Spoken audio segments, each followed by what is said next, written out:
இந்த மண்ணில் வாழ்கின்ற அனைத்து மக்களுக்குமான ஏதோ ஒரு விதத்தில் மாண்புமிகு தமிழ்நாடு முதலமைச்சருடைய திட்டமும் மாண்புமிகு அமைச்சர் அவர்களால் இன்றைக்கு அந்த துறையின் மூலமாக நிர்வகிக்கப்படுகின்ற துறையின் மூலமாக எல்லா மக்களுக்கும் எல்லாம் கிடைப்பதை கொண்டு செல்வதற்கு 24 மணி நேரமும் இந்த அரசு இயந்திரமும் மாண்புமிகு முதலமைச்சரும் அமைச்சர்களும் துறை அதிகாரிகளும் உழைத்திருக்கிறார்கள்.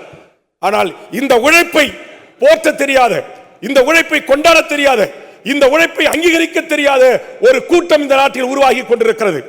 இந்த மண்ணுக்கும் மக்களுக்கும் மொழிக்கும் இனத்திற்கும் சமூக நீதிக்கும் சமத்துவத்திற்கும் போராடிய எண்ணற்ற தலைவர்கள் ஈகம் செய்த வரலாற்று பெருமை கொண்ட இந்த இனம், சுதந்திர இந்தியாவின் விடுதலைக்கு மிகப்பெரிய பங்காற்றிய தமிழர் நிலம், அப்படிப்பட்ட தலைவர்களை எல்லாம் கொண்ட இந்த தமிழர் நிலத்தில் இன்றைக்கு பல பத்திரிகை ஊடக நண்பர்கள் பேசிக் கொண்டிருக்கிறார்கள்.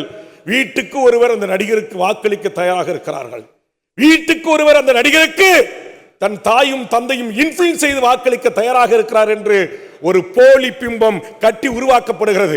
மாண்புமிகு முதலமைச்சர் அவர்களே, துணை முதலமைச்சர் அவர்களே, மாண்புமிகு மூத்த அமைச்சர் பெருமக்களே, அந்த போலி பிம்பங்கள் உடைக்கப்பட வேண்டும் என்று சொன்னால் திராவிட இயக்கம், தமிழ் தேசியம், மார்க்சிசம் பேசிய எண்ணற்ற முற்போக்காளர்கள் வாழ்ந்த இந்த மண்ணில் இந்த நாட்டுக்கு சிறு துரும்பை கூட கிள்ளி போடாமல், இந்த மொழியினுடைய போராட்டத்தில் வரலாறு தெரியாமல், இந்த நாட்டுடைய பண்பாட்டு கலாச்சார கூறுகள் தெரியாமல், மொழி வழி தேசிய இனங்களின் எழுச்சியை குறித்து தெரியாமல், ஆதிக்க இந்தியை எதிர்த்து இந்த மண்ணில் தன் தேக்கு மர உடல்களை தீயிட்டு கொளுத்திக் கொண்ட மறவர்களை குறித்து வரலாற்று பக்கங்களை படிக்க தெரியாதவர்கள் எல்லாம் இந்த நாட்டுடைய அதிகாரத்திற்கு வருவார்கள்.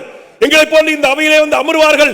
அவர்களுக்கும் பின்னால் நாங்கள் பணியாற்ற வேண்டும் என்று நினைக்கின்ற போது நான் வெக்கி தலைகுனிகிறேன் ஒரு தமிழனாக.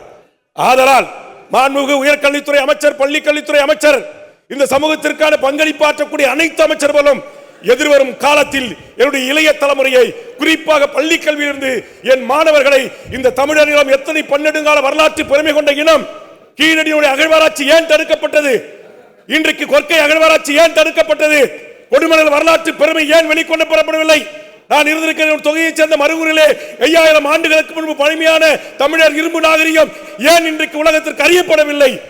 ஆனால் இதையெல்லாம் குறித்து என் மாணவர் சமூகத்திற்கு ஒரு சரியான ஒரு புரிதலை, ஒரு வரலாற்று பெருமிதத்தை, தமிழன் என்பவன் யார், அவனுக்கு என்று தனி குணம் உண்டு, அவன் வரலாற்று எச்சங்கள் என்ன, அவனுடைய வரலாற்று பெருமைகள் என்ன, இன்னைக்கு இட்டாச்சின்றான், மிஷின்ன்றான், ஏதோ சொல்றான்.